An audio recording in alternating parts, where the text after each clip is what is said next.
to believe you could stare into the face of God and not be shaken from death to life. To raise your head, lift your heart, no matter how heavy. Welcome the immensity into your being. The human soul is a small cavity.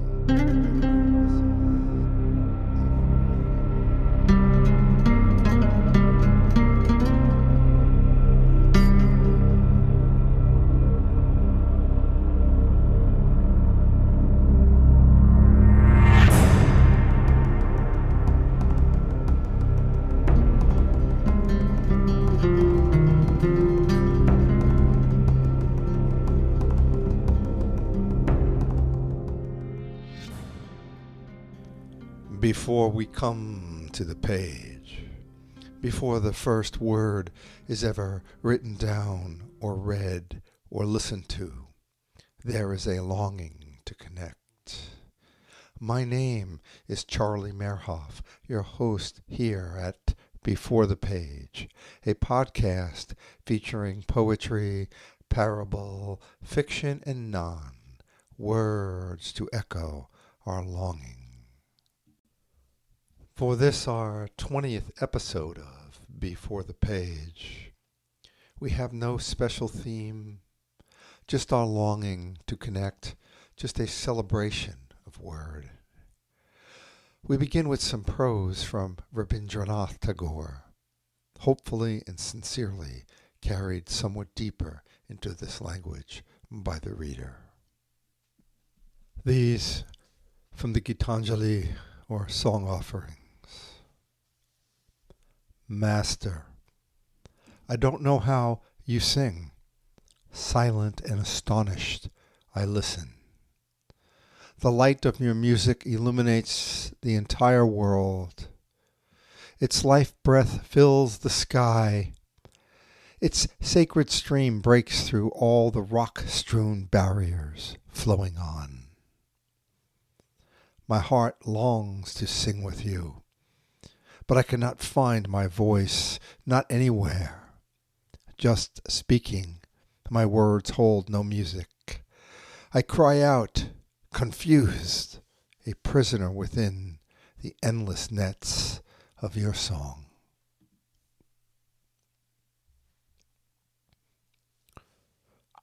Life within my life.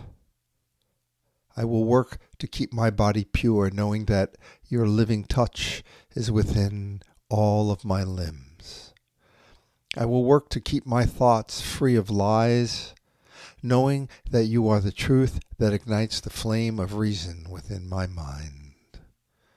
I will work to drive all evil from my heart, keeping my love in flower, ever knowing that it is you who sit enthroned within the innermost sanctuary of my heart. And it will be my greatest work to reveal you through all that I do, knowing that it is because of your presence I am able to act. We continue on with parables composed by Sheikh Farid ud-Din Attar, 12th century Sufi mystic, brought into the English by wayfarer sublime, Sholeh Wolpé. Both of Sholeh's translations of Attar, The Conference of the Birds, Norton, and The Invisible Sun, Harper I, are stunning, absolute masterpieces. Parable of a Sinner in Paradise. A young man who had led a life full of misdeeds died. As people carried his casket in the funeral procession praying, a devout believer happened to pass by and objected, "Why pray for a wrongdoer?" That night, that pious man had a dream in which he saw that same dead sinner bathed in light in paradise. He said in wonder, "Lad, you were mired in sin. You were rolling in it from head to toe. Tell me, how did you find such an exalted station?" The lad replied, "It was your lack of compassion that brought me the Almighty's forgiveness." Observe the Beloved's love play, the Almighty's mercy at work. Parable of a governor near death. As death hovered over a monarch, he was asked, "You are close to that unseen mystery. How do you fare?" He replied, "What can I say? I rushed through life, and now I dash toward dust, nothing more." There is no remedy for death except the death of desire. Shed your worldly trimmings like autumn leaves. We were all born to eventually die. The heart is pledged to it. The soul won't tarry. Even Solomon, who ruled the world with his ring's seal, is now corroded powder beneath the earth. Those who let blood spill in tyranny soon become nothing but dust in tombs, all laid to rest beneath the earth, but not in rest, rather unrest. Study death to grasp the hardship of the journey. The grave is just the first stop. If you knew the bitterness of true death, your sweet soul would unhinge in chaos. Parable of a dervish in ecstasy. There was a strange madman who lived in the mountains and spent his nights and days with lions. From time to time he entered a state of ecstasy in which he completely lost himself. It was something to see, for he'd stay in this state for 20 days at a time. From morning till night he'd dance and sing. "We are together, you and I alone. There's no one else but us, zero sorrow, pure joy." What heart can die if given to the beloved? Give yours. That friend loves your heart. Death can't darken what's been lit up with the pleasure of the beloved. Parable of a vigilant servant. A man had a nimble servant from Zanzibar who had washed his hands of all that was worldly and spent every night in prayer until dawn. One day his master said, "Dutiful lad, when you rise at night, wake me too so I can perform ablutions and pray with you." The boy boldly replied, "Would a woman about to give birth need to be awakened from sleep? No, the pain wakes her. If you possessed the pain of longing for the beloved, you'd have no respite and would wake up on your own. If I have to wake you up, I might as well say your prayers for you. If you don't feel the ache of yearning, pour the road's dirt upon your head, for you are not a true wayfarer. When the heart's pain for the friend engulfs you, all thoughts of heaven and of hell evaporate."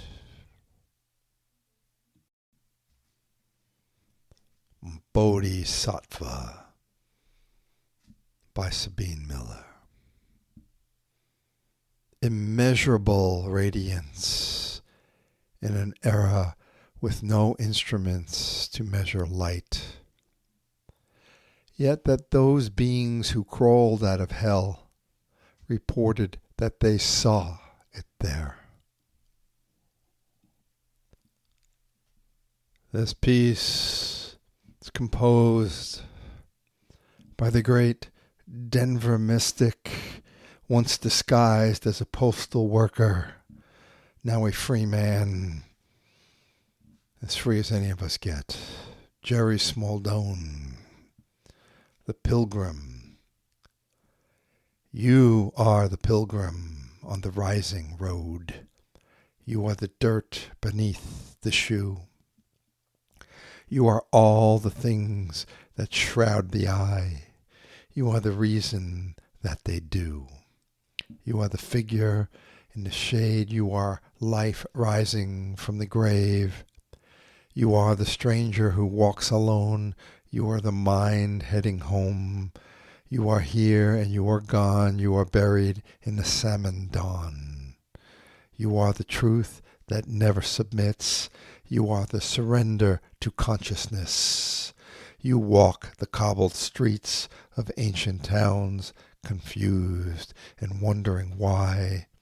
You bear the energy of stars, fly through the darkest sky. You are the ragged edge of fear that feels evil drawing near and calls down light that soaks you through, coat of truth, radiant dew. You juggle your world like a babe throws a ball with no idea where it will fall.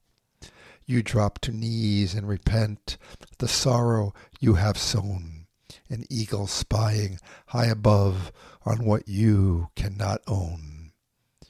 You are the miracle of life, the inevitable bill of strife, beginning in breath, ending in hope, recovering faith at the end of the rope. You are every mother's child. You are the faith in your lover's smile. You are the missing button on her coat. You are the letter that she wrote. You are the love that blows the self into ribbons of guilty tears, then opens wide to redemption after all these broken years. You are the meaning we all seek, the purpose of this life. You are every single act of creation, heaven in earth, a manifestation happening all at once. You are the most beautiful thing God ever made, the sacred rising from the fall. You climb into the truth where you can see it all. You are dirt thrown on ambition, the end of conditions, the immersion of the ego in the deep well of the heart. You balance good and evil in the serenity of the one, open to the mystery like a newborn, smiling sun. You resist the angry instinct, the fantasy to fight, the wars of lies and suffering to which we give our life. You utter peace. Please, peace, help me touch the hem of madness and somehow rise above. Let me grow like a seed, like a man who is free to live and die in love. Let me grow like a star that burns into the heart and somehow rise above.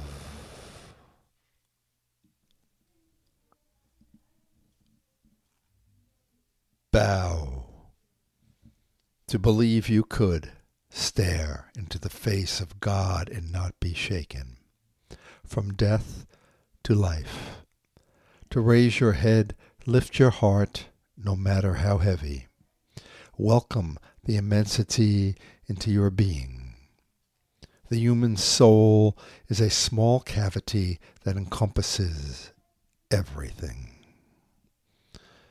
Again, that was the great Denver mystic Jerry Smaldone.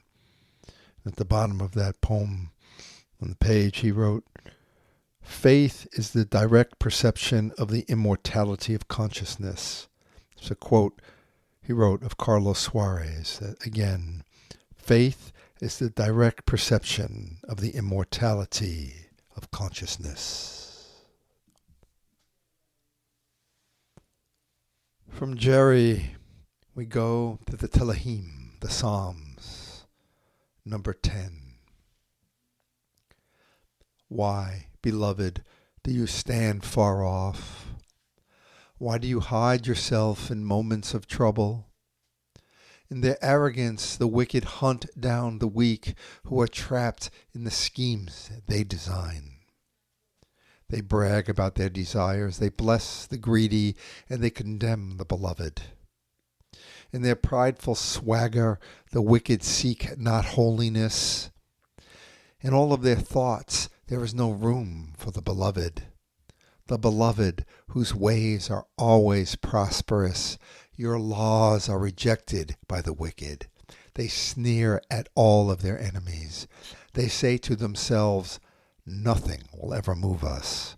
They swear no one will ever do us harm. Their mouths are filled with lies and threats. Trouble and evil are under their tongues. They lie in wait along the roads and way stations. From ambush they murder the innocent. Their eyes watch in secret for victims. Like lions in cover, they lie in wait. They lie in wait to ensnare the helpless. They trap the helpless and drag them off in nets. Their victims are crushed. They collapse. They fall under the strength of the wicked, who say to themselves, the beloved will never notice. Our faces are covered. The beloved will never see us. Arise, beloved. Lift up your hand, O Almighty One. Do not forget the helpless. Why do the wicked condemn the beloved? Why do they say to themselves, the beloved won't hold us accountable? But you, O beloved, see the trouble of the afflicted. You consider their grief and take it in hand. The victims commit themselves to you.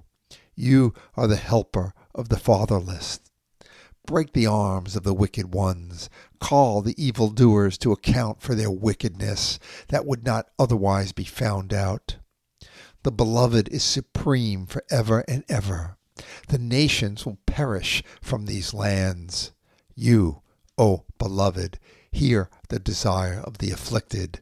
You encourage them, and you listen to their cry, defending the fatherless and the oppressed, so that mere earthly mortals will never again strike terror. This piece was composed over a century ago by Rav Kook. It was brought into the English by Rachel Tova Ebner. It's in a book entitled The Torah of Tomorrow, One Song by Mosaic Press. And the piece is entitled Israel's Mission, Uniting Oneness in the One.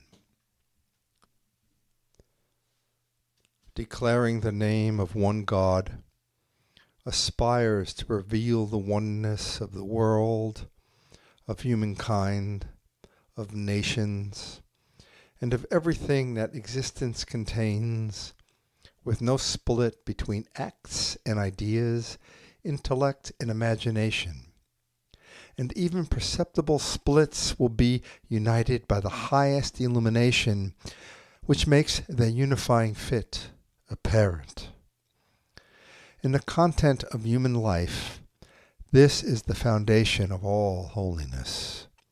In spiritual life, this is the light everlasting, living the earthly moment and eternity at once.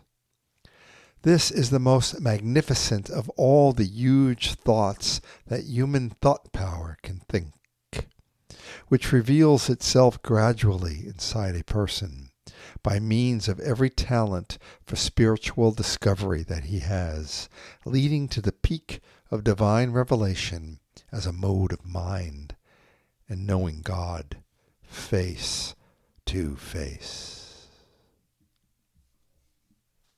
We're going to close out this episode of Before the Page with a piece composed by the reader.